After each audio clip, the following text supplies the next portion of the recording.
Hello? Hello, hello? Can I be heard? Can I be heard? Okay, I just need to double check, make sure the audio is working. My audio's been very finicky because I'm going to be 100% honest. I ran over part of my microphone cord one time. So now that jack is kind of fucked up, it fits, it just comes out really easily.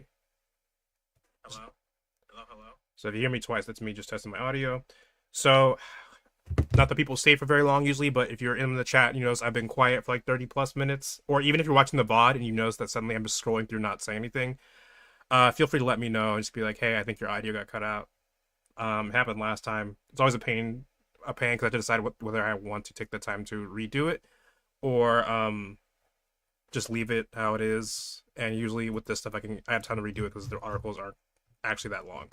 So anyway, yes, our Lorwyn Eclipse story is out. I'm very excited to read it. But first, I'm going to keep going through this series since we only have two more colors to do. We only have red and green.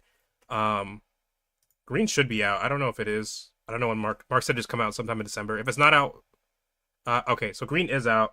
So we can just do red and green. I might normally tomorrow on Sundays is what I would try to make time to play a game or something because we do need to finish um Grid Force. But the only reason I've been putting it off, I think, is because I have to grind a little bit, which is not a problem with the game. It's just me being lazy. But I don't even think it'll be that much grinding. But instead of doing Grid Force or something tomorrow, I think I will just um read the first Lorwyn story.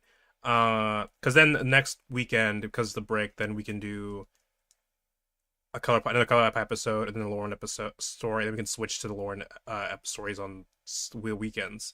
I don't know if I want to do the stories more frequently because they do come out over time. Last time when I did, I listened to the stories on my own and then I read them out loud, which actually might not be a bad idea. I might just start doing that again.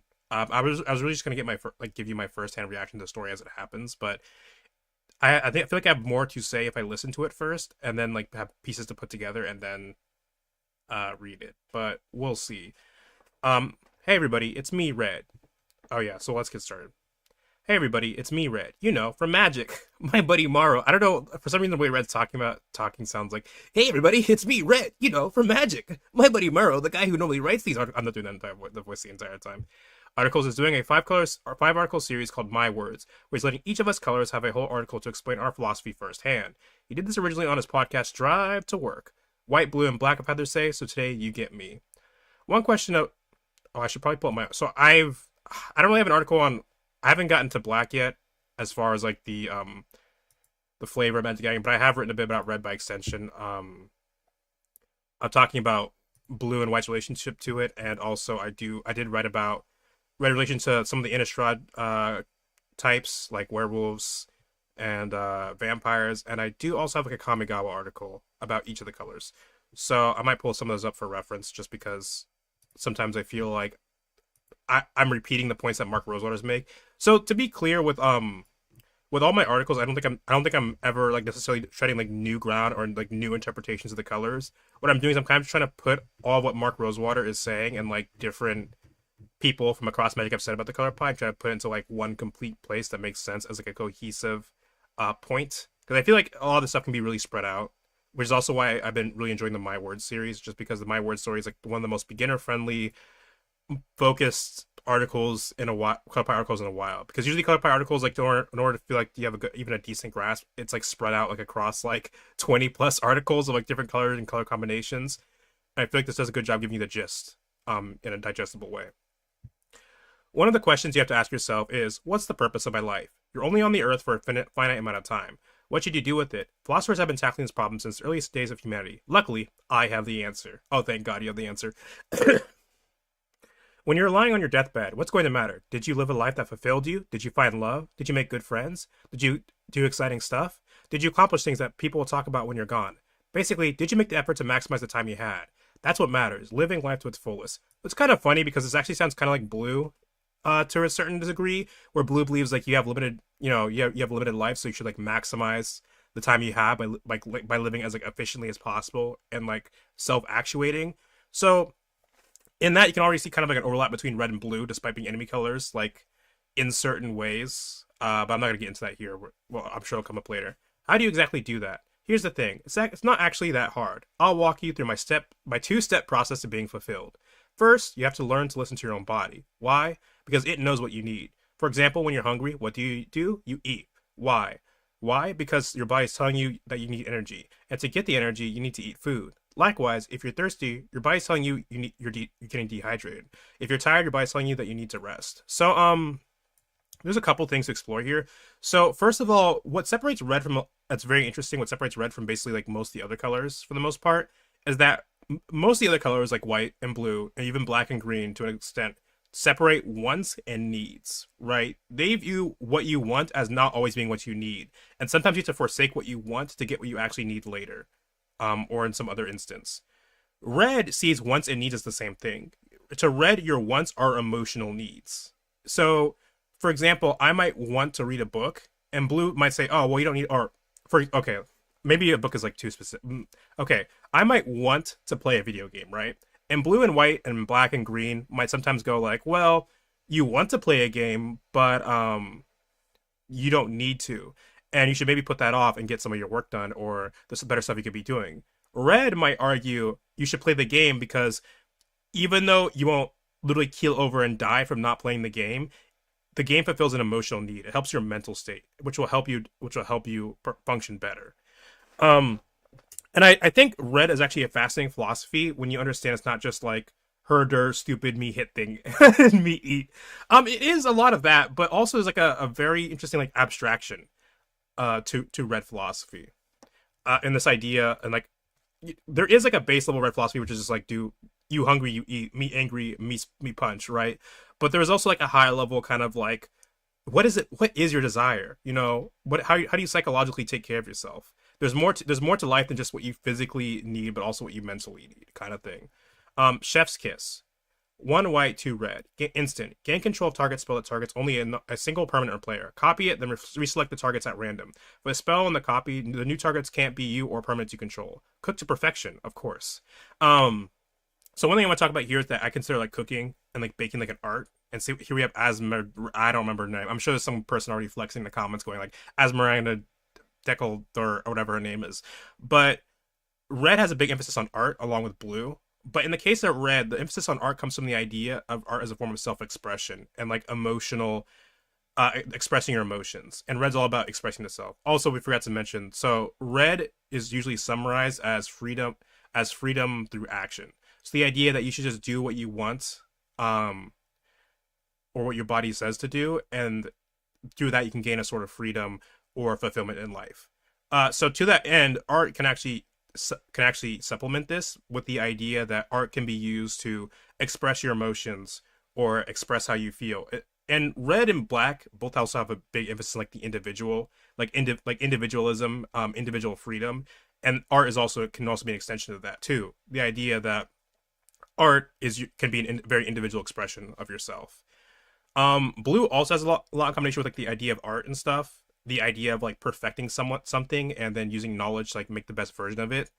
So that's something that red and blue can overlap on, and that's why you get the Prismari College. Now the Strixhaven colleges, can't wait to talk about them one day because I swear I'll get to like a Prismari article or something one day. It's probably gonna be a while, but the gimmick with the Strixhaven colleges is that they kind of explore the agreements, but also the conflicts between each of the color pairs and how they view certain things.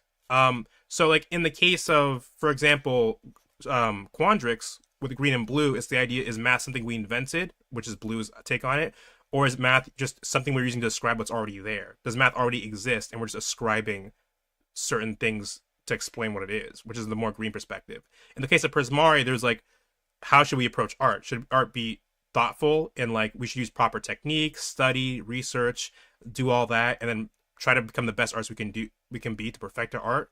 Or do we go like red and do we just try to use art as a form of self-expression, not think about it too much unless we want to, and then just speak from our heart? So it's like kind of like a mind versus heart thing, where it's like, should art be come from your mind mostly and be thought out and careful, like symbolic and thoughtful, or should art just come from the heart? Not that stuff from the heart can't also be very thoughtful. So here we already see that red can gain control of like of things. So it's kind of complicated. So red can gain control of target creature. Usually the idea that red is all about appealing to emotion and like emotional wants. So it's the idea that red can gain control of something by appealing to its emotions and like making it mad at you or something. But because it's an emotion, it can often be very fleeting. So usually you gain control of it, it gains haste because it's really pissed at you, and then it's like, actually, I shouldn't have betrayed you. I'm sorry, and then it comes back to you. Blue can also gain control of permanence, but usually when it does it, it's more like permanent because it's the idea that blue has learned how to like manipulate magic or the creature itself or its brain, or even just make a really good, convincing, like solid argument about why the creature should not side with you. Um, red and blue can also both redirect stuff. With blue, it's more like the idea again of like understanding magic, emphasizing knowledge, and the idea that you can control anything with enough understanding. With red, it's more like focusing on sometimes a bit of like randomness. Like you can see here, like the idea that red has a like sort of like embrace the chaos instead of trying to make everything perfect. You know, you see a spell coming towards you, like holy shit, I'm scared, and you smack the spell away, but you're not really like thinking about where the spell's going or anything, so it just flies to a different target. But even then, red can sometimes control the spell's going, and that sort of represents a sort of like trickster quality that red gets a lot sometimes. The idea that red can be very sudden and very volatile in a certain way because it's all about emphasizing acting on emotion. And it's important to also understand that with certain colors, the colors are philosophical archetypes, not personality archetypes. So what that means is that philosophy and personality often correlate. For example, someone who values, putting other people first and saying we should help other people is more likely to be nice, but it's not always one to one, right? So in this way, red is saying you should act on your emotions, but that doesn't mean every red character is like super volatile, despite like the common imagery, and is like and like energetic and just smacking people all the time, because your emotions could just be melancholy or something, like you could have a very reserved, quiet red character who does not like talk a bunch or is not very doesn't have a lot of outbursts. It's just that the reason why they act like that would be different than why a blue character does that. Um, Food fight. One generic, one red. Enchantment. Artifacts you control have two generic. Sacrifice this artifact. It deals damage to any target equal to 1 plus the number of permanents. Name food fight you control. With no time to gather weapons, the dwarves fought the red caps with everything within reach. So one thing red also gets a lot of artifact sacrifice. The idea that red is like willing to sacrifice certain things or not really think about the long-term consequences. So black and red both get a lot of sacrifice, but in the case of black, it's like the idea of careful consideration of why you're sacrificing something for like a greater goal. White also gets a lot of sacrifice. In white's case, the idea is that it's supposed to metaphorically represent a sense of altruism, like a white aligned creature sacrificing itself for you or the greater good, or creatures being willing to sacrifice themselves for you. In the case of black, it's more like I'm gonna sacrifice something to get my goal. And in the case of red, it's the idea that red is very impulsive, so it might sacrifice something because it just wants to, or it has a goal. It has something that like, oh, I want to do this now instead of that, and I'm willing to sacrifice this to get it. So it's more like short-sightedness usually on red's part. Infectious bloodlust. One generic, one red. Enchantment, aura. Enchant creature. Enchant creature has +2/+1. It has haste and attacks each turn if able. So one of red's famous keywords, haste. It's just the idea that red is all about acting on emotion. So where most creatures are like, I feel kind of sick when I enter, red's like, I'm pushing through that. I'm hitting you in the face. I don't care how it'll make me feel later, if at all. And also the idea that red in Magic the Gathering is very aggressive usually.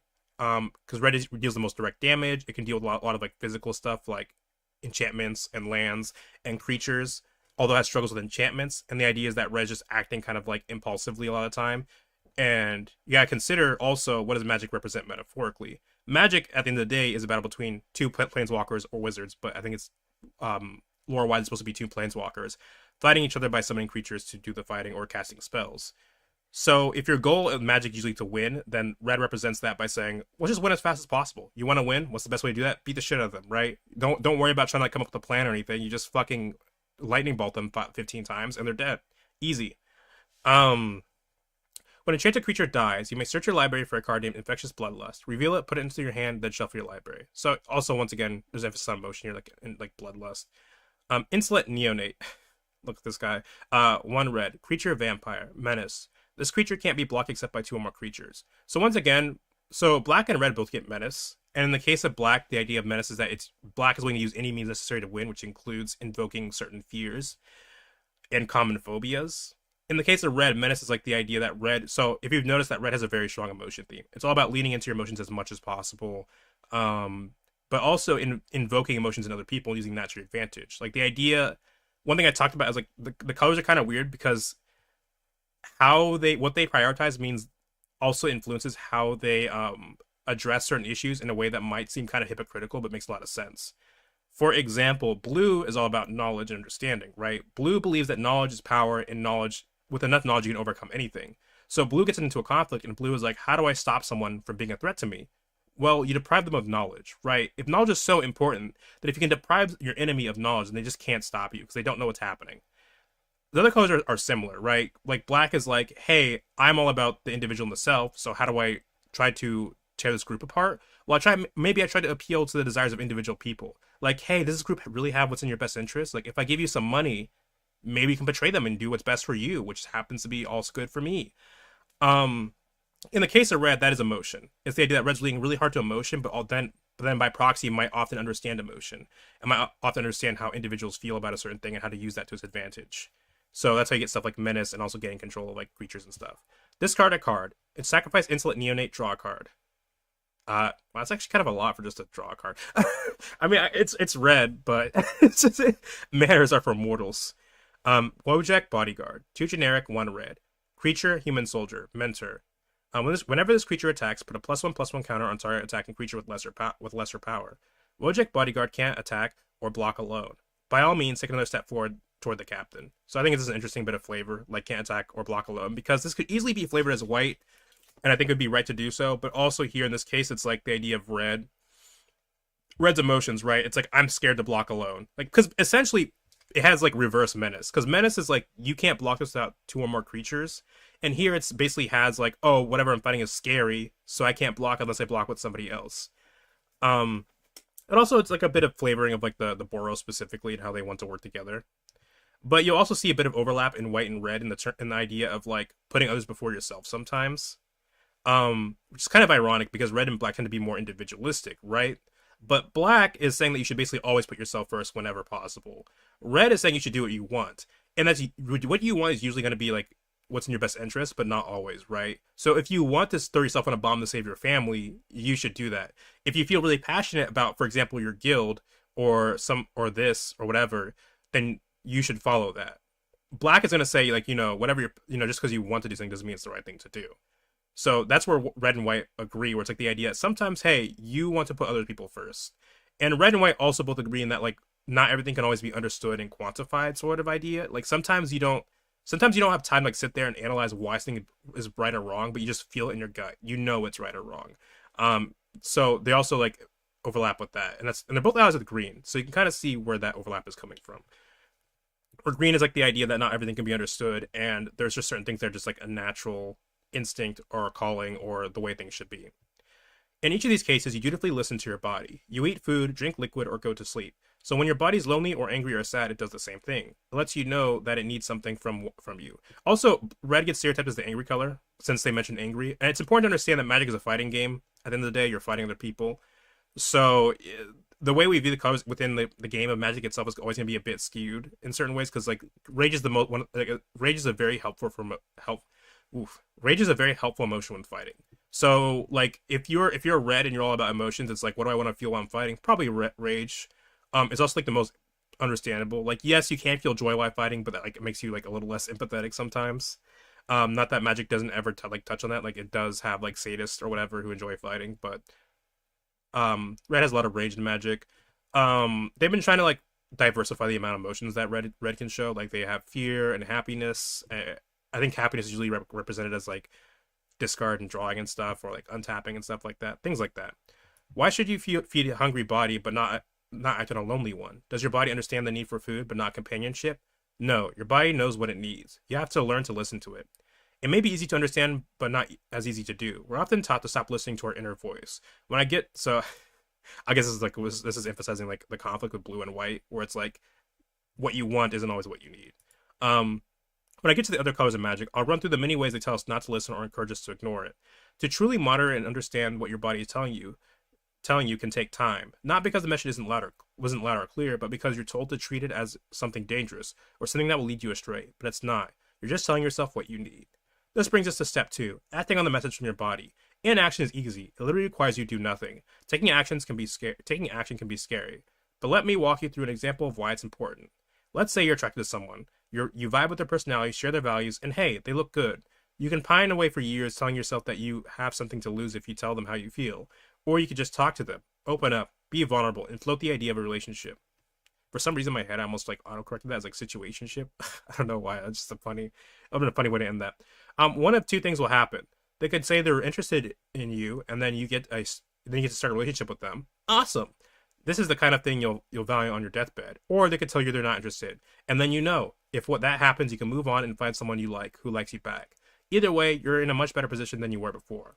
Taking action doesn't necessarily mean you'll get the things you want, but you certainly won't get what you want if you don't try. Yes, things can be messy at times. Life is messy, but it's by embracing the messiness and continuing onward that all the good stuff, the things you want to look back on your deathbed happens. So here we see a bit of the conflict between red and blue, where blue is saying like blue and black are fine with taking risk, but it has to be like calculated, careful risk, and blue especially is all about understanding and knowing as much as possible before you make a choice. And red's like, hey, sometimes you just got to go for it, right? Like you should. Red is actually arguing you should usually just go for it and figure it out later, because life is short. Act on impulse. 2 generic, 1 red. I always love this art. Sorcery. Exile the top 3 cards of your library until the end of turn. You may play those cards. If you cast a spell this way, you still pay its cost. You can play a land this way only if you have an available land play remaining. You don't want to know what happens after I put on the goggles. So here we see an example of impulse draw, where red can kind of pseudo draw cards, and by that I mean it isn't literally drawing cards, it's exiling cards, and then you can play those cards either till the end of your turn or the end of the next turn. And the idea there is that red is all about living in the moment, right? So it's the idea that like, hey, I can draw cards, but you need to cast them now, or else they'll go away, or else you miss your chance. And that's one thing I also love about Magic is how it represents how the philosophies in the game try to get you to think and play a certain way that's kind of in line with the colors. Like red doesn't want you waiting for like 20 plus turns if you can help it, right? Red's like, hey, if you have this card and you want to cast it, you should cast it now. You don't be like blue and sit with like 15 cards in your hand and doesn't maximum hand size effect for like 20 turns. Fight with fire. 2 generic, 1 red. Kicker. 5 generic, 1 red. You may pay an additional 5 generic, 1 red as you cast a spell. Fight with fire deals 5 damage to target creature. If this spell was kicked, it deals 10 damage divided as you choose among any number of targets instead. Those targets can include players and planeswalkers. So red gets a lot of like damage effects. It can damage basically players, people, like players, creatures, etc., planeswalkers, basically anything with like a life point total. Which kind of represents just like red kind of being a certain level of straightforwardness, because red doesn't get a lot of destroy creature effects on its own, and it gets damage effects. So it's like, what's the most straightforward way you could destroy, like take care of a creature? That's like hit it until it stops moving. Where a color like black might be a bit more methodical. A color like black is like, well, we can just kill it or hit a weak point or something. Red's like, I just shoot you for 5 damage and you die. Red does get a lot of like destroy target artifacts, and the idea there is that that's a physical thing that red can impulsively destroy or sacrifice, but red does not have a lot of ways to deal with enchantments. And the idea there is that enchantments are not like a physical construct. The enchantments represent a sort of consistent, persistent magical effect, or like a new law being set. And those things like are not things you can just like easily always take down, right? Like you can't like a law that outlaws murder. You can't like stab a law saying do not murder people. So because of that, it takes like a lot more work to like disassemble that kind of stuff, and that kind of gives red a weakness, which is like it cannot destroy enchantments in the same way it can destroy artifacts or take care of creatures or planeswalkers. Those are like non-physical things it has to find like ways around. Might makes right. 5 generic, 1 red. So here we have like what might be like a bit of overlap with like red and black, which is the idea that if you want something, you should just take it sometimes. This idea of like of might kind of. And a bit with green too. Green is like the idea that everything has like a natural place within the world. So it's kind of like, hey, bears eat deer. You kind of got to live with that. So it's kind of got like a little bit of that too. Enchantment. At the beginning of combat, 5 generic, 1 red. At the beginning of combat on your turn, if you control each creature on the battlefield with the greatest power, gain control of target creature and opponent controls until end of turn. Untap creature. Gains haste until end of turn. An oath of fealty sworn with a handshake. That's kind of a funny flavor text. But of course, the idea here is that you're scaring them into following you with your powerful creatures. Ravenous Giant, 2 generic, 2 red. Creature Giant. At the beginning of your upkeep, this creature deals 1 damage to you. The might of an army with the restraint of a child.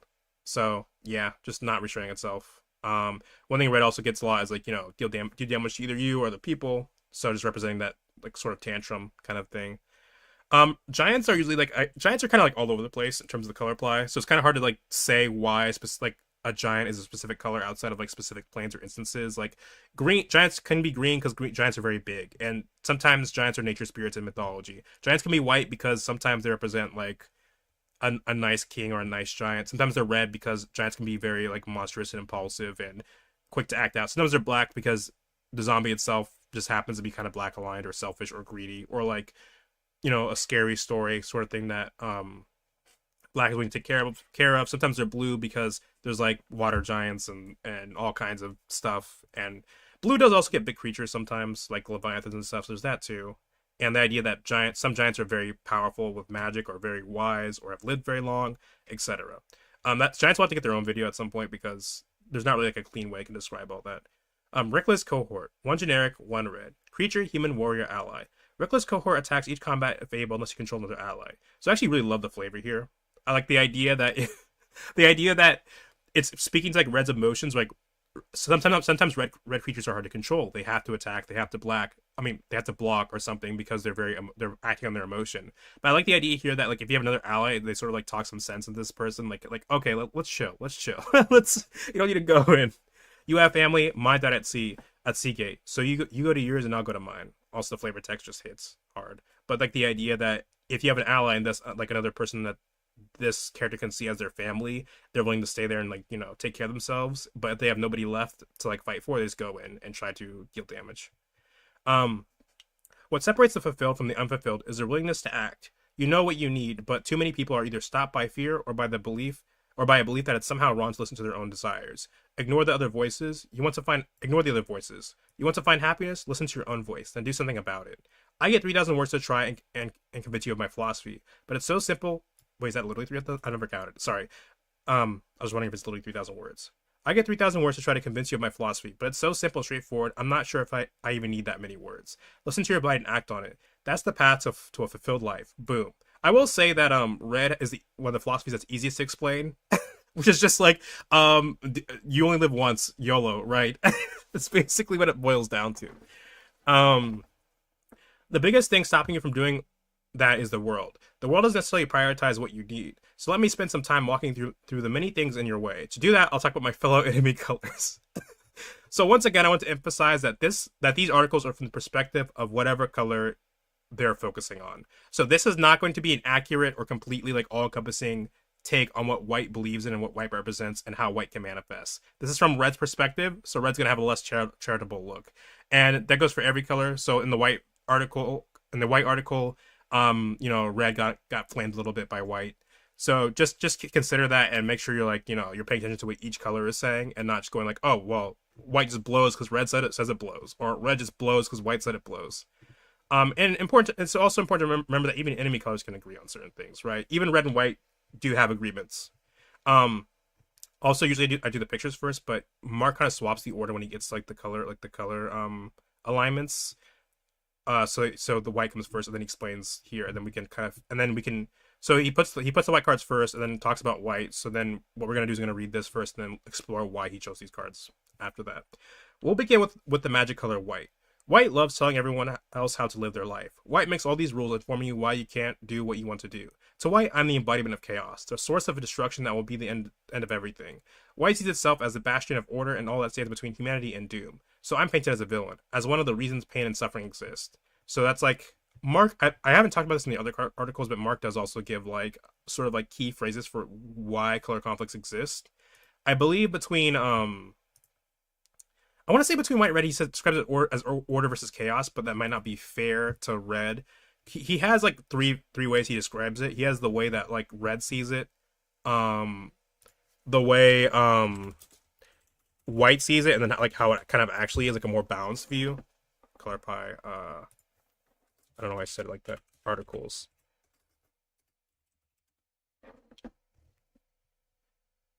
He has like a list of. Okay, here we go. Right, revisited. Search within. The value of pi. Next is an article about white colors. Is it Pie Fights? He does it. What's peace? No. Okay, so yeah, so like red and blue's head versus heart. White and black is good of the group versus good of the individual. Green and black is free will versus destiny. Freedom versus security is red versus white. So yeah, not order versus chaos. That's how white views it. But freedom versus security. The idea of like, should we focus more on being safe and making sure everyone has what we need, even if we don't always get what we want, or should we just focus on like freedom? And even if that comes with some people getting hurt. Um,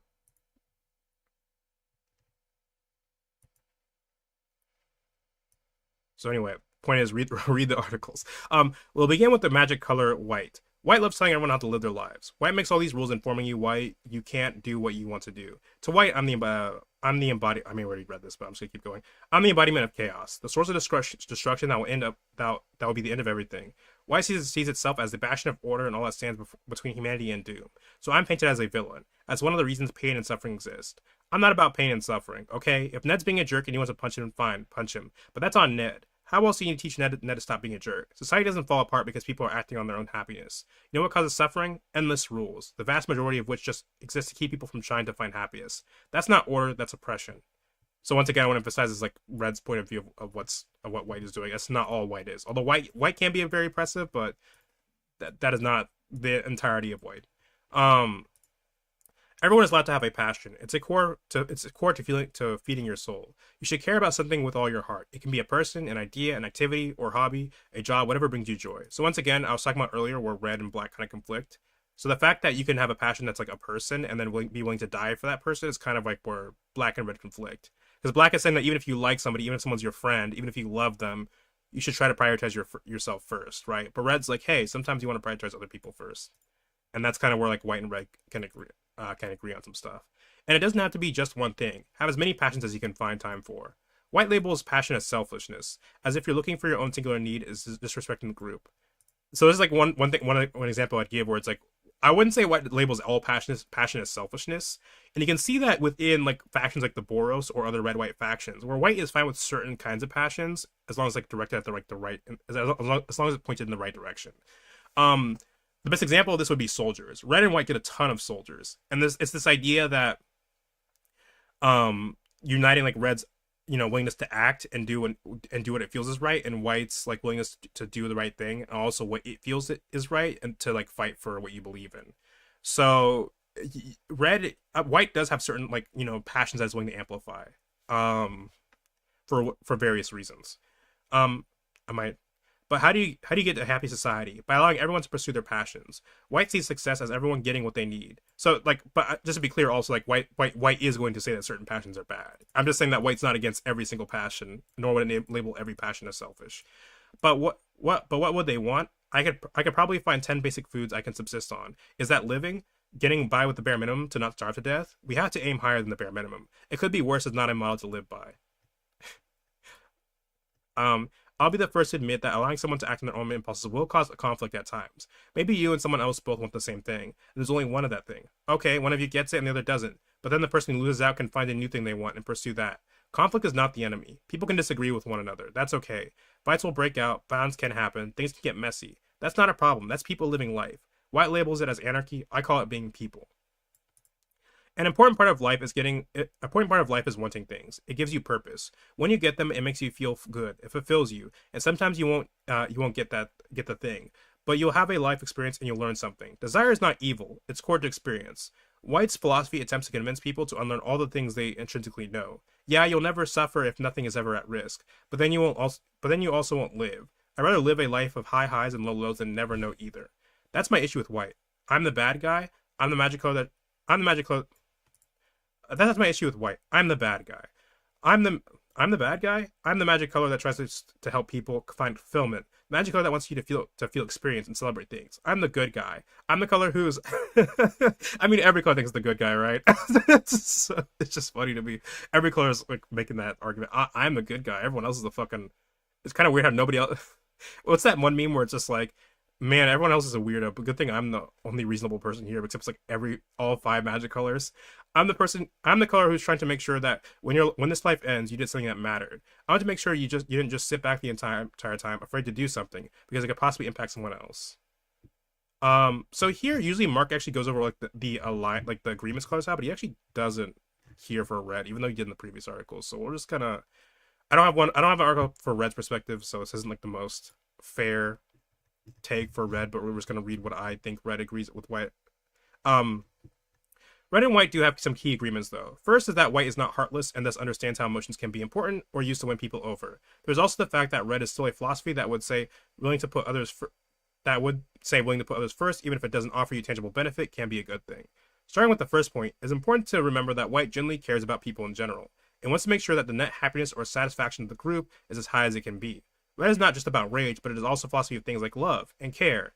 And white does usually want to display emotion because it generally does care about the people it is trying to help. While white doesn't like how red will just follow its emotions without regard to what it should or shouldn't be doing, white does value passion in its organizations, and it does genuinely want to show its comrades and the people it is trying to help and or protect that it honestly does care about their well-being, along with the fact that white isn't just a dispassionate robot. White and red can also be extremely loyal characters a lot of the time. Red's loyalty is emotion-based, but it is capable of being extremely loyal to its friends, family, and or group it is a part of, as you can see with the Boros.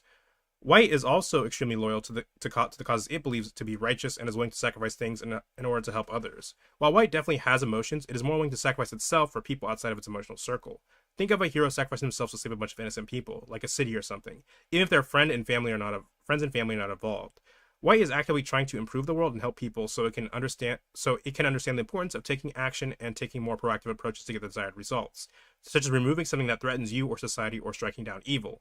So while white is definitely more defensive of a philosophy than red, it can go on the offensive or see how going on the offensive can be useful, which is reflected in the mechanics of white and red decks because they usually make a lot of tokens, right? White and red decks tend to be very aggressive because white can make a lot of tokens, red can give those tokens haste or make even more tokens, and you just go in. The Boros as a faction on Ravnica, their gameplay is very aggressive. They want you to attack. Mentors are a mechanic that rewards you for attacking. White isn't going to want to just sit around and let people get hurt if it feels it is unjust and can help it.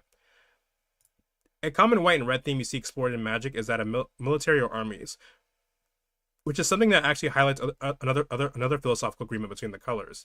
Unlike black, red is not saying you should always put yourself first, and while it usually won't just help people it doesn't emotionally connect to for no reason, red can still encourage an extremely passionate or loyal group of people or cause. White might have in the same way white might have for religions, morality, groups, or causes. Red and white both advocate for being willing to fight for others you care about, even if it might put you in danger.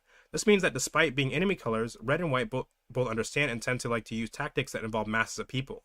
In red, this tends to manifest as a giant rioting emotional mob, while white usually prefers more disciplined groups that have the people making them up as strategically work together. So here's some examples. Got mob mentality. Adeline summons like tokens, and you get more power based on the tokens, and then you have a symbol legion, which creates at the beginning of your upkeep, put a muster counter on the symbol of the legion, then put a 1/1 red and white soldier token with haste onto the battlefield for each muster counter on a symbol of the legion. White and red are also both philosophies that can encourage or uphold loyalty a lot of the time. Red's loyalty is more likely to be on a whim due to being emotion-based, but it can encourage being extremely loyal to its friends, family, and/or groups. So here we have Imperial Recruiter, right, which is trying to recruit people to be soldiers, like a larger cause, not just like its own cause. This emotional connection and loyalty also means that red is reasonably likely to be willing to sacrifice itself for the people it cares about, unlike black, who would say you should always take care of yourself first. Of course, as mentioned before, this loyalty and sacrifice is emotion-based, so it definitely tends to be less consistent or all-encompassing than white tends to be, because as I mentioned before, red is just going to protect those it has an emotional reason to care about, and is way less likely to die for those it doesn't know or care about. When you combine all these philosophical agreements, you can end up with someone who is passionate about a moral cause or belief and is willing to actively fight for it. I'm going to cut myself off here, and the army themes of red and white will be covered in depth in the inevitable red, white, or Boros Legion philosophy articles. So I'm trying to think about if I want anything else I want to add. Oh yeah, also the idea that like there's like a kind of like a stereotype that like white is like an inherently like oppressive color. And that definitely can be true, and white's more likely to lean into that in certain ways, but also black and red can be just as oppressive as white, right? In certain ways, especially black, because black is all about putting yourself first. So, if putting yourself first means becoming like a a shitty monarch and stomping on like all the plebeians beneath you, then so be it. And red is all about like acting on your emotions. So it's like, hey, I want to have everything. I want to have all this gold and all this food and all this stuff so I can indulge myself, even if it comes at the expense of other people. That can also happen. So there's like this idea that black and red are like always the underdogs. Like, I'm the underdog. I care about the individual and rebellion, and white's the oppressor. And that can be true, but that's not the only interaction the colors have. You can definitely have like a oppressive white and I mean an oppressive black or red faction or person. You can kind of see this especially with, like the vampires in Innistrad, who are mostly, I mean, they got white recently, but they were mostly like red and black historically. And the idea that they were like hedonistic aristocrat vampires who didn't care about like who suffered as long as they got like their kicks or like, had their fun. And and you also have like, white aligned rebellions or white rebels who are like, they're fighting for like the greater good or people or the good of the people kind of thing. Um, Excise the imperfect. One generic, two white. So here we have some scary Phyrexian shit. Instant. Exile target non-land permanent. Its controller incubates X, where X is its mana value. They create an incubator token with X +1/+1 counters on it, and two generic. Transform this artifact. It transforms into a 0/0 Phyrexian artifact creature. Riddles are but petty diversions. Phyrexia is the only truth. So I guess also the flavor here is also like Elish Nor and like kind of trying to indoctrinate the other Phyrexian factions. But I assume the Sphinx is part of Jin Kataxi's like group, or like at least blue aligned. So so one thing white does is white can destroy and exile permanents, but usually it's conditional. Which is something that I think a lot of new players or players who play casually especially miss, is that yes, colors have like the color pie thing and they can do certain things, but there are certain things that a color can do within certain limitations. So black can destroy creatures who are basically free by just paying mana, right? White can destroy creatures too, or exile creatures, but it usually has some sort of cost or requirement or limitation to it. So for example, white can usually only destroy attacking creatures or blocking creatures or creatures that have done something like wrong, and then replace it. And or if they do destroy something for free, it's usually like they give something of equal value to replace it. And here you can kind of see that, where it's like the idea that you can exile a non-land permanent, but then your opponent gets something of equal value. Or hypothetically, what white probably sees as equal value, which I guess would be a horrifying Phyrexian creature. But martial law, two generic, two white. So here we have once again enchantments being used as a metaphor for like laws. At the beginning of your upkeep, detain target creature an opponent controls. Until your next turn, that creature can't attack or block, and its activated abilities can't be activated. The good of society matters more than the inconvenience of a few. Agmon, Sar, Azorius, Losar. So here we see more of the negative aspects of white. Leaning a bit too much into like trying to control everyone to make sure everyone's on the right path. Path of Bravery. Two generic, one white. Enchantment. As long as your life total is greater than or equal to your starting life total, creatures you control get +1/+1. Whenever one or more creatures you control attack, you gain life equal to the number of attack creatures. So this is just like white caring about life gain. The idea that life gain can be used to help you, and your white line creatures care about helping you a lot. And also just buffing your creatures. And it rewards you for going wide. Because the idea, so I've talked about power toughness like over and over, but the idea that like power toughness can be very symbolic, and like for example, white usually makes 1/1 like tokens, not because necessarily creatures are weak, but because it's trying to encourage you to like work together and not rely solely on one creature as much as possible. Righteousness, one white, instant. Target blocking creature gets +7/+7 until end of turn. Sometimes the greatest strength is the strength of conviction. So here we have like a this is more of a defensive thing, where it's like you use it to protect your creatures and buff them. So like white, usually its buffs are usually like +2/+2, but here the idea is that you can only use it on a blocking creature, so you only use it in self-defense. So you can't like give like an attacking creature +7/+7. Rule of law, two generic, one white. Also, this would be a very fun card to run in Commander. I haven't really thought about it. It'd be very funny if like someone swung like, oh, and you suddenly gave like their opponent like a +7/+7. Rule of law, two generic, one white. Enchantment. Each player can't cast more than one spell each turn. So once again, just white making laws and rules to keep people in line. The law is meant to ensure that people kill each other with only the utmost fairness. I suppose if you only, as Richard Garfield intended, one spell each turn. Next up is blue. If white is the king of telling you not to listen to your inner voice, blue is the mastermind of not acting on it. Blue is all about thinking everything through. You have to wait until you investigate every possibility to make sure that you're not making a mistake. Guess what? It's okay to make mistakes. In fact, I would go as far as to say as it's important to make mistakes. It's kind of funny because in the Blue article they do address this, where Blue is like, it's okay to make mistakes, but you want to do it in a controlled environment. Um, is what Blue's argument would be. Mistakes are the best teacher. As Mero likes to say, success breeds repetition. If something works, you'll probably just keep doing it the same way. Which is kind of also probably why Red can copy a lot of spells. I suppose. As Red's just like impulsively going like, oh, well, that works. I'll just take that. And we'll use this. But when something fails, that's a lesson. You don't want it to happen again. So you figure out what caused it, you make a plan to do differently next time, and motivates you to change, to improve, to become better. Okay, this is kind of funny because this is like exactly some shit Blue would say, and this kind of shows like where Red and Blue agree actually, as the idea of like, I guess the mistakes here and a sense of improvement.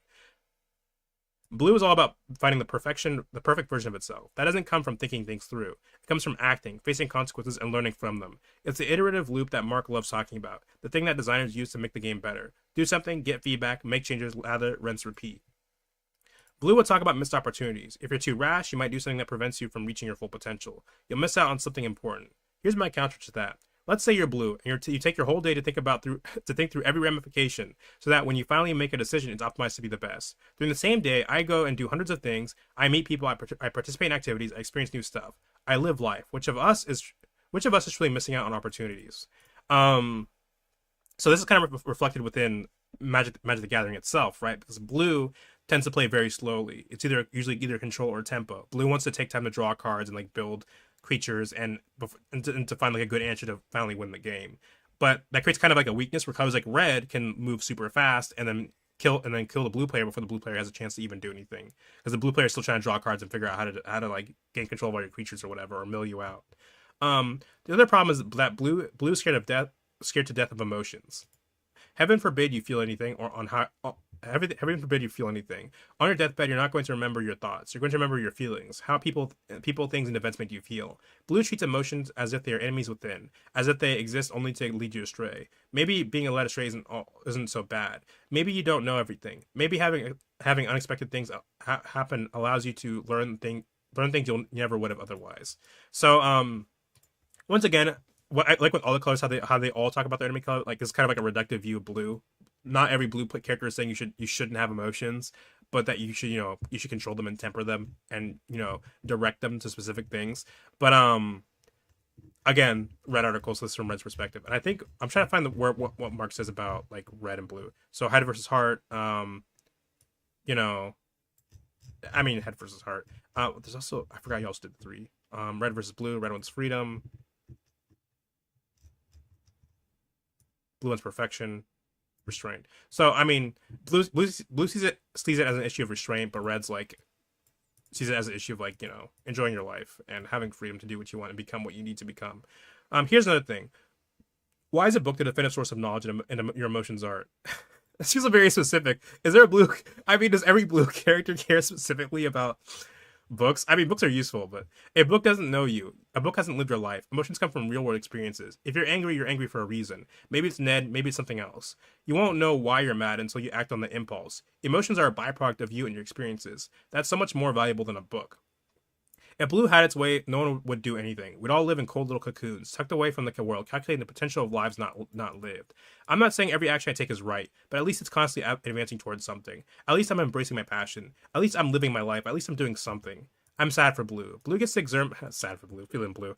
Blue gets to examine every aspect of what it's like to ride a bike while I'm off actually riding a bike. Yeah, I'll occasionally skin my knee, or maybe I'll crash my bike into a tree. Ow. But I remember, yeah, that has happened to me though. But I'll have done something. I'll have a story to tell my grandkids. On my deathbed, I won't say, I never rode a bike because there's a 0.001% chance I'll run into a tree. Can we like nerd emoji this? On my deathbed, I'll never say, I never rode a bike because there's a 0.001% chance I'll run into a tree. Instead, I'll say, let me tell you about the time I drove into a tree. That time met the love of my life. That's all these all these specific. But I've written about Blue, so we can check to see if what I wrote about Blue and Red. So we're just gonna skip to where I talk about ally colors.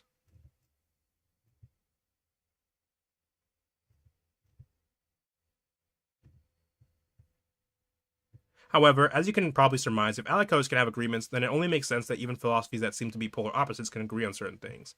As an example, both blue and red have major themes of freedom. This seems weird considering how restrained thoughtful and considerate blue usually wants to be, because it seeks to improve things. And yeah, blue may not be as freedom-based as red, since blue doesn't want to undo progress or efficiency. But let me explain.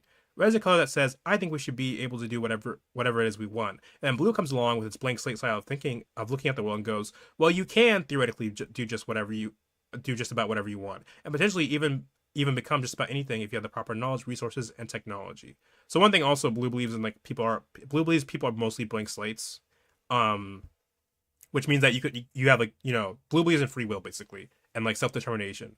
Blue's not saying like you can magically just do whatever you want if you think hard enough. Like, blue's not saying that, like, hey, I want to fly, I think about flying hard enough. But blue will say, like, hey, there was a point where we couldn't fly, but then we invented planes, and then in Magic we have jetpacks and stuff. So this idea that you can become what you want or do what you want, but like in a different, more roundabout way. Hopefully you see what I'm getting at here. There are definitely situations where colors can align, and red has something it wants to achieve. And red has something it wants to achieve, and blue believes that there is a way to achieve said thing, and may even advocate for it. So like red might say, hey, I want to fly, and blue's like, hey, here's how you can fly. Sometimes the knowledge blue is so fond of can help red gather more freedom. Another thing to remember is that while red doesn't care about perfection by default, if someone or something has the emotional desire to improve or better something, then it would indeed often advocate for using it. And we kind of see this here with the article where the red as a character itself in this article is talking about, becoming a better version of yourself by just living life and making mistakes. As mentioned way earlier, blue can also be greatly driven by wants. Blue just says that if you want to do something, you shouldn't immediately jump into it, but carefully consider and gather the knowledge available, and then try to become the best version of yourself in the process. In some cases, the disagreement can be caused by the process as opposed to the end goal. Either way, blue and red both definitely feed into this idea of freedom, something that can definitely be seen in how the Prismari choose to express themselves using art, or how the Izzet may unleash wild and uncontrolled experiments despite the fact that these factions contain blue within them. Also, like I said, blue and red overlap with art in the sense of like expression, and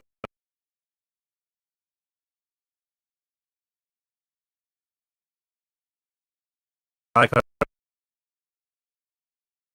morality that believes nothing should be off the table when it comes to getting what we need to stay ahead. Black wants to create a world that best control of its own life. Connection between all these colors is not too much of a stretch when you consider that power can act as a form of freedom, allowing you to do what you want unopposed. This is where I imagine part of the agreement between blue, red, and black can come from.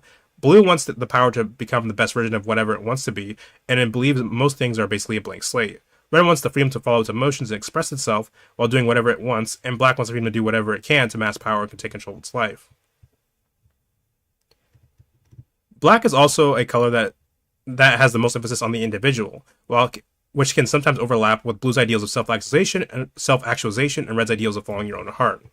This is also sort of where red and blue's themes of creativity and change sort of manifest from. Not that the other colors can't be creative.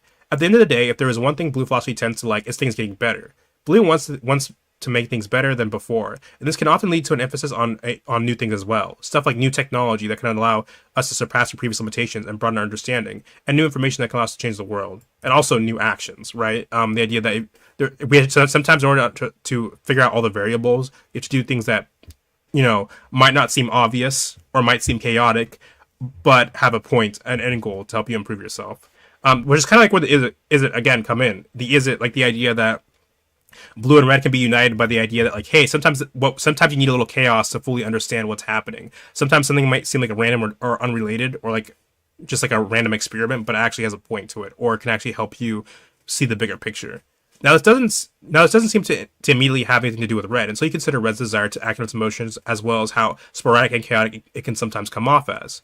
Red is all about following your emotions and doing what you want. So if red finds some sort of new technology or information that enables it to do that, then it's going to embrace it. Blue might invent a jetpack in order to make traveling somewhat more efficient, and red could be down with helping out with that invention because it finds flying fun, and wants to be able to fly wherever it wants. This also gives both colors a theme of sudden change. So, like, blue especially can also change, like, can turn creatures into other creatures and stuff like that. So here we have maximize altitude, maximize velocity, blah, which are counterparts to each other in one of the Ravnica sets, as both like Izzet cards. Blue's desire for new and better stuff also means that it can't always keep doing the same thing over and over. And while red may often come off as stupid in the eyes of blue, sometimes red's philosophy can lead to to doing something that isn't so obvious and ends up uncovering new, better results by making emotional leaps in logic in order to achieve something. Sometimes doing seemingly random or stupid things can yield unexpected results that turn out useful or helpful. This is also where the blue-red theme of experimentations come from. So, like I said, is it all about experimentation? It's because it has blue and red. Like like blue willing to think about why you should do something, and red going like we should just do it. Like blue's like, and there's also like an interesting take on is it where it's sort of like red's like following its heart, like I want to do this, and then blue's saying like okay, we should follow our heart, but we have to perfect it. So it has to be like a crazy experiment. It cannot just be like a one-off thing. So you have like this weird sort of like maybe even like ADHD-esque where like I'm gonna dedicate my entire being to this one thing for the time being until I change my mind. However, we can discover even more about blue and red's overlap of freedom and creativity by looking at their enemy colors, green and white. Now like all color combinations, green and white can represent an overlap in a lot of things. But one of the main areas they overlap in is the theme of tradition. Part of this stems from green and white's emphasis on the idea that there are some objective laws that cannot or should not be changed. In the case of green, this is often the natural order/law, and in the case of white, this is often moral law. Something that is further emphasized by the fact that both colors believe there are things in the world that cannot be changed. This tradition is where blue and red can butt heads. Why did I spell like butt heads? With their philosophies, with these philosophies. I'm gonna have to go back and like typo check because I wrote these like 5 years ago. I'm gonna have to go back and typo check some of these. As red just wants to do what it wants whenever it wants, and blue believes that virtually everything can be understood or changed under the right circumstances and with the right information. As mentioned previously, this is made even more apparent by the fact that both blue and red are allied colors of black. A philosophy that is amoral and believes societal laws, morality, what is and isn't natural, etc., are purely subjective concepts. So to blue, this means that since these rules are subjective, then one should usually do whatever it takes to take care of themselves and gain power. So for black, since these rules are subjective, you should do whatever it takes to gain power and look out for yourself. Sure, black may be totally fine with enforcing laws when it serves its ends, but at the end of the day, blue, black, and red are more likely to conflict with tradition than white and green. They are both completely fine advocating for the breaking, abolishment, or ignoring of tradition if it produces the desired result, and they don't want to be restrained by them as white and green are. As far as change goes, blue sees itself as a blank slate and wishes to better itself, while red wants the freedom to do whatever it wants. In this way, stagnation can drive both blue and red up the walls. So once again, we have an emphasis on like change and experimentation, and here with blue and red, the idea like that they don't want to stagnate. Both colors may see colors like white and green to be a little too stagnant for their philosophy. Both colors can also have a sort of trickster theme. Other colors can also be just as tricky as red and or blue, but the theme of tricks tends to spawn from blue wanting to calculate and read the situation or opponent via the knowledge it has gathered in order to anticipate an opponent, while in red usually comes from red wanting to act spontaneously and in the moment based on its emotions, which can make it hard to read. Blue believes that information is power, so by denying someone information, you can deny them power, which means that sometimes making sure someone has trouble reading you or predicting what you are about to do through various means can work to blue's advantage, even if that means acting chaotically or based on emotion. Sometimes what may seem random and chaotic actually has a point behind it. So sorry for sitting there reading all that, but so here we have consider, which I mean pretty obvious why Mark chose this card because blue is literally showing someone making a considered choice. Instant. 1 blue. Look at the top card of your library. You may put that card into your graveyard. Draw a card. So this is like says surveil. And the idea here is, of course, you're looking at the top. You're considering your choices, and then you draw a card. Evil, gasp, and surprised. Either a very strange insect that crawled into one of the inlands, or he was seeing geists at last. Honestly, it's distress either one. I mean, it's a weird like bug scientist professor guy running around. Horizon Scholar. 5 generic, 1 blue. Creature Sphinx. Flying. When Horizon Scholar enters the battlefield, scry 2. Look at the top 2 cards of your library, then put any number of them onto the battlefield. Put any number of them on the bottom of your library, and then the rest on top in any order. You can tell I'm getting tired because I'm starting to slip up more. But one thing blue gets a lot of course, is card draw and scrying. Blue tends to care a lot about the library because the library. So in Magic, the library and the graveyard can actually represent multiple things depending on the specific flavor of the card or set you're working with. But by default, usually the library represents the mind. So your hand represents what you know, like off the top of your head, and the library is like the information you have or are going through. So the idea is that like blue cares a lot about the library and the hand because blue cares about information. So it cares more about having ways to parse through the information or gain more information, etc. It's also why blue can like shuffle graveyard, like the graveyard back into your library. Like the idea that you can like reuse information or look for something, look to the past in a way. Jesse and Lookout. One generic, one blue. Creature human scout. She stands ready, always watchful, knowing that weeks of peace and serenity can be overturned by a single distant sail. 2/1. So, I mean, just looking out for. I mean, looking out as a form of information. A pondering mage. So I guess it's like based on the card ponder. 3 generic, 2 blue. It even has like the same art. So hold on, I'm gonna show what I'm talking about because I'm not sure everyone. Just in case people don't understand the reference.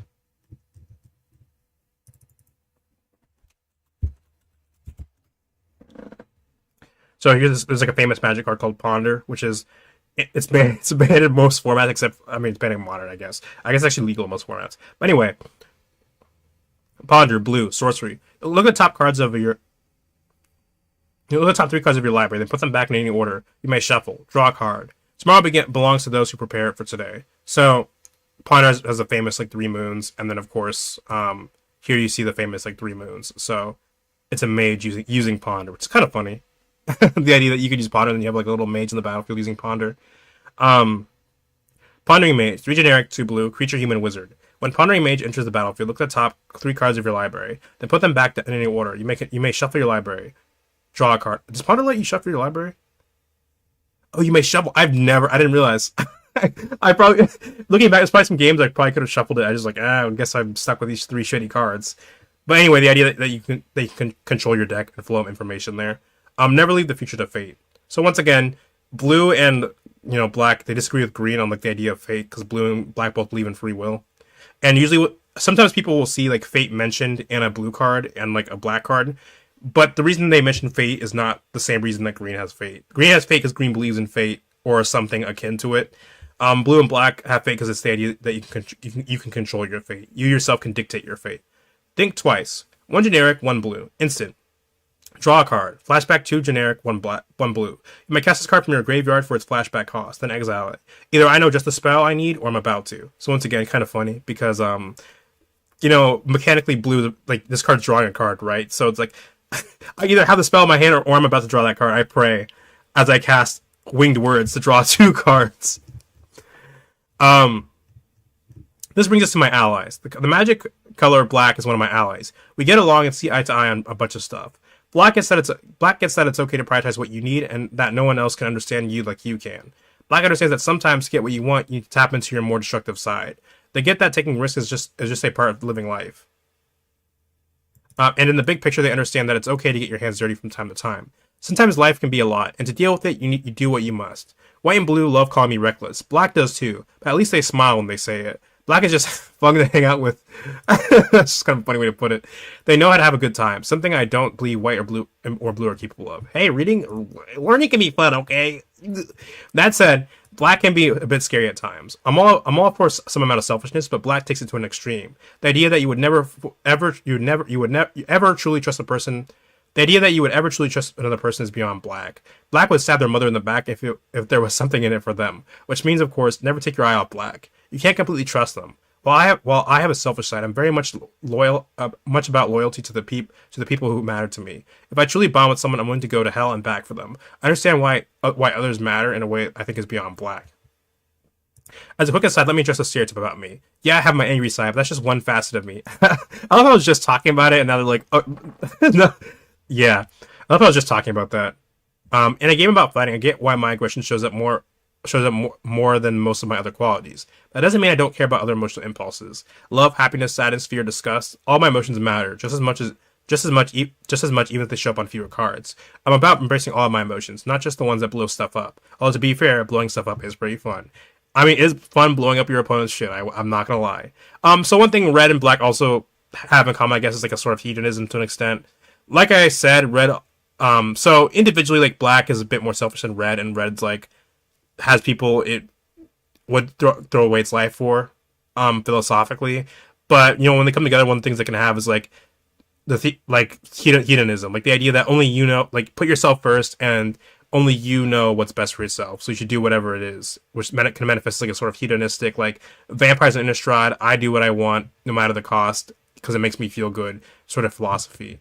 I haven't written an article about black or red yet, unfortunately, so I don't really have like a ton to add about their like agreements. I'm sure we could just check this. Where's black and red? White wants peace. Once a conflict is one about upholding structure, then we can force that one to tear it down or even prevent it from being created in the first place. So, I mean, red and black, yes, they do both conflict with white. And the idea that, like, they have a looser idea of morality, if any at all, than white. And the idea that, and what the point of a structure is. I guess one thing red and black might also disagree on is, like, black is willing to use structures if it means it gets what it wants. Okay, it's a bit complicated. Maybe I shouldn't say it like that, because every color has structures that they are okay with and wants to reward. Like, white, yes, has like democracy or whatever that it like wants everyone to have a say. But even like black and red have structures that they're fine with. Like red just wants a society that prioritizes freedom, right? It doesn't mean red literally wants everyone to be like living in the woods, living off like just the raw ends, like, you know, eating grubs whenever they're hungry. Red does believe can believe like in an idea of like a society, and black and I like believe in forms of society that just emphasize individualism and the individual, or things that are good for it.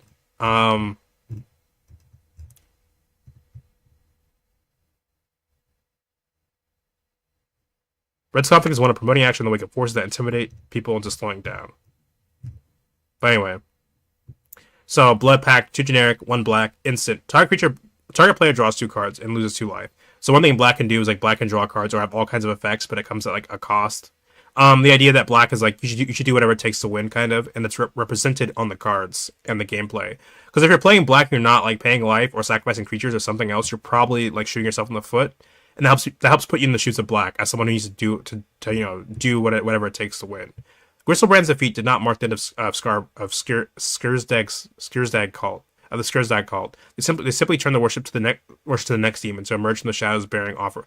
The next demon to emerge from the shadows bearing offers of power. Cynical Loner, 1 generic, 1 black. Creature human survivor. Cynical Loner can't be blocked by glimmers.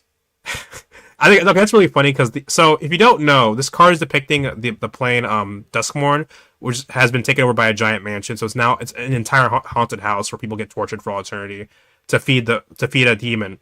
So glimmers are manifestations of hope, basically. So the fact that it can't be stopped by hope is a really funny flavor. It's actually a really funny flavor. And obviously in this case the lowliness is kind of being emphasized by like the black alignment.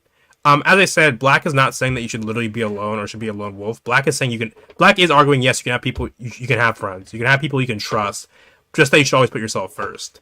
But here we see that emphasized like on the of someone like, you know, taking that like a little far and saying like I can only trust myself, and I don't, you know, I'm not gonna get my hopes up. Survival. At the beginning of your second main phase, if Cynical Loner is tapped, you may search your library for a card, put it into your graveyard, then shuffle. Thanks, but no thanks. I'm done with hope. So yeah. Hungry Ghoul. 1 generic, 1 black. Creature is zombie. Sacrifice another creature. Put a +1/+1 counter on this creature. So once again, sacrificing the game power. All at once, the warden realized the string of mysterious escapes was an entirely different problem. The string of mysterious escapes was a entirely different problem. So I guess the warden thought they were getting out, but they were actually being eaten by a hungry ghoul. Risky shortcut. 2 generic, 1 black. Sorcery. Draw 2 cards. Each player loses 2 life. So once again, paying life or sacrificing something to get ahead. Don't think of it as cheating. Think of it as a track they forgot to lay out for us. Rito and Ryder. I guess it's like black philosophy in a nutshell sometimes. Soren's Thirst, 2 black, instant. Soren's Thirst deals 2 damage to target creature, and you gain 2 life. All your steel won't protect you if your will is weak. So once again, draining power from like enemies. My other ally color is green. Green is also a color more about action than thinking. They understand that you're going to get eternal impulses that drives what you do. Yeah, they're more about instinct and impulse, but it plays out similarly. Green also taps into their destructive side. When we get together, we love breaking stuff. Blowing up stuff and breaking stuff are 2 of my favorite things. So I guess philosophically, but also green and red love destroying artifacts together. And green can also destroy enchantments, which red cannot do very well on its own. Green and I share a few pet peeves: artifacts, flying creatures, and Ned. Fucking Ned. Can we get a Ned card drop tomorrow? Mark Rosewater Ned for Lauren Eclipse Ned card drop. Green enjoys attacking and is always and is never afraid of getting into a fight. Green understands that sometimes might makes right, and they're willing to break a few eggs when they need an emergency omelet. Like Black, hanging out with Green is usually pretty fun. Green has the spiritual side that I don't quite get. They're a little more community oriented than I am. I understand caring about those that matter to you personally, but Green has a whole web of life thing that, I'll be honest, seems like gobbledygook. Basically, when Green gets riled up, I'm there, but when they calm down, boring. I don't. Yeah, but there's a point that like green is allies with white, right? So the conflicts between red and green can be kind of emphasized by the fact that red is allies with black, and green's allies with white. So green has more of an emphasis on like the collective and putting certain concepts above yourself and your own emotions and how you feel than red does. Because green, yes, green is like you should follow your instincts. You should eat when you're hungry, like right, because that's like your primal calling. But green is also saying like you eat for a reason, right? You don't eat just to eat. Eating has a purpose to feed you, and there's also like a balance that needs to be maintained. Like yes, you should eat, but you don't just like eat every gazelle in the area because you're hungry, because that creates an imbalance where that disrupts the ecosystem. I'll end today by talking about my strengths and weaknesses. What else do I want to say about green and red? Yeah, they both agree on like following how you feel to an extent, but also like green prioritizes more about the more collective whole, and red doesn't. Sorry, I just got a text. I wish I had more to say about it, but I just haven't written about green and red in the same way I have written about white and blue yet. I'm gonna see. Hold on. Maybe one of my Kamigawa articles. Not you. Because we're almost at the end of the article, so I'm just gonna check.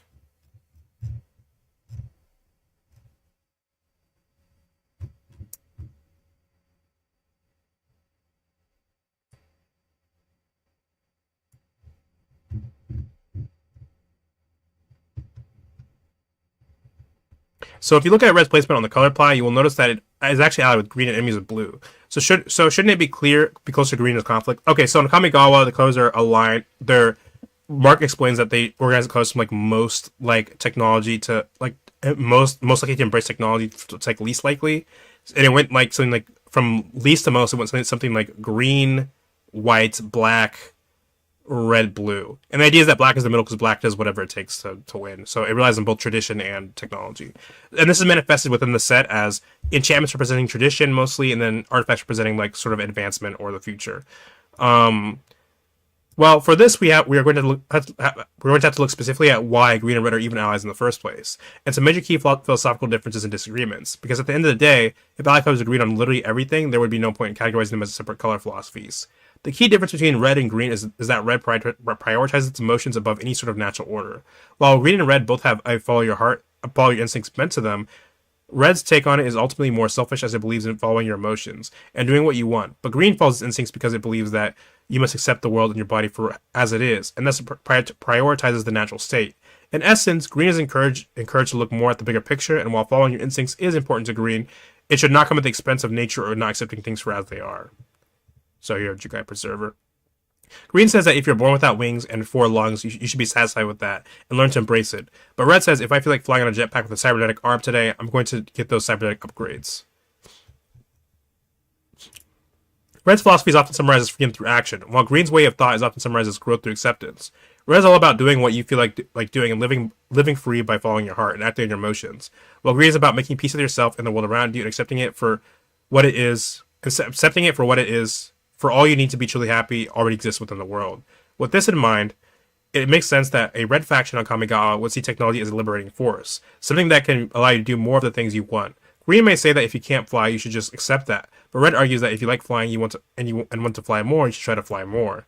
This also would, of course, mean that the card that reduces the cost of artifacts is blue and red, as those are the two most modernity-focused colors within the set. Yeah, so maybe hold on. Have I talked about black? I'm talking about black and Kamigawa, so maybe we'll circle back to like black red for a second and see if they. I don't think I did because I think black and red are next to each other in the whole modernity versus tradition conflict, but I'll check.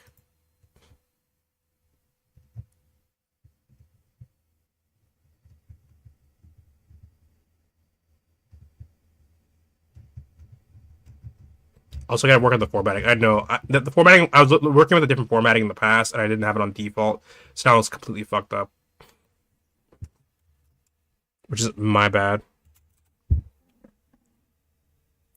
Red, red. I'm not sure if I did talk about it in the same way, but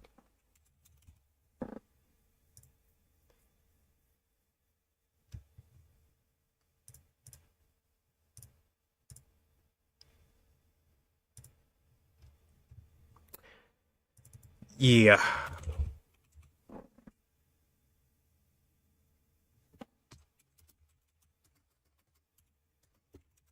Yeah, I'm not gonna sit through here and read this through this entire thing. So black and red. We'll have to get their own thing one day. Um, I'll end today by talking about my strengths and weaknesses. My biggest strength is my speed. I make decisions quickly and take action. That means I'm usually attacking before my opponent has finished their coffee, which is represented like I said, blue and blue usually takes a while to get going, and then red can a red deck can easily outpace a blue deck unless blue without like proper planning or deck building. This leads to an aggression unheralded by any other color. Okay, white can be pretty fast when it needs to be. So yeah, like I said, white and red both make a ton of tokens, and white just have like a bunch of small creatures. So together, red and white tend to be very fast colors because it just tends to be pump out a bunch of small creatures and then go like, okay, swing, and that's like the average like red white deck. Combine that with my destructive skills, and that can be a force to be reckoned with. Being fast and focused can have a huge problem for people that are taking their time to do something. But on the flip side, I'll admit I can be a bit short-sighted. I'll act in the moment and think about the consequences later. Sometimes when later rolls around, I'll get myself into a lot of trouble. Like I said above, I'm not afraid of making mistakes, but with an attitude like that, I make my fair share. I don't think that's a bad thing. I think mistakes are important, but I do get myself in a bind more often than the other colors. Some might say I'm my own worst enemy. I'm my own worst enemy, and everyone can see. Sorry. I'm not sure people heard that song. So why adopt my philosophy? Because it will lead to a more fulfilled life. You'll meet more people, do many things, and have great stories to tell. You won't be full of regrets on your deathbed. Rather, it will be a collection of really cool stories. What more could you want out of life than having truly lived it? That's what I have to offer. It looks like I actually got to 3,000 words. I'll be honest, I wasn't expecting that. My first draft was just listen to your internal voice and act on it. That's it. Mic drop. Yeah, it's an article, so I don't have a mic. That's why I reworked it. I mean, they put like audio files. Like you could totally put like an audio file like after the first paragraph, like mic drop sound effect where people click on it. Anyway, thanks for reading what I have to say. Maybe it gave you something to think about and act on, of course. There's one last thing. Mar likes to get feedback about his articles, so he wants to hear what you thought of mine. Not me though. Like it, you don't. Not me though. You like it, you don't. No skin off my nose. You can email me or contact him. Can I email Red or email Mark Rosewater? It'd be a very funny bit if he just played the characters like to the end of time. Through social media, Blue Sky, Tumblr, Instagram, TikTok, and Twitter with feedback on this article or me, the color red. Do I just put based red? Robinson told me next week he'll be previewing cards from Magic the Gathering after our last Airbender. Yeah, that's already happened. So with that, that's all for today. Thank you for stopping by. Thank you for stopping by, random Twitch bot telling me to pay for robots. I do really want to read some of these shit. That's some of the stuff is like some juicy stuff I want to read.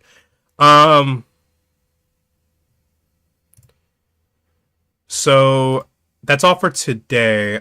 I do have other articles I want to read, but I gotta limit myself. So I'm still working on that Long Hunter x Hunter article, which I gotta say was probably a mistake because I want to get it out before January 1st, because that's when the new chapters start dropping. But thanks for stopping by, even if it's only for a minute, even if it's only for like a second. If you're watching the VOD, thank you for watching the VOD. But I gotta get going because I got stuff to do. So that's all for today. I'll see you guys next time.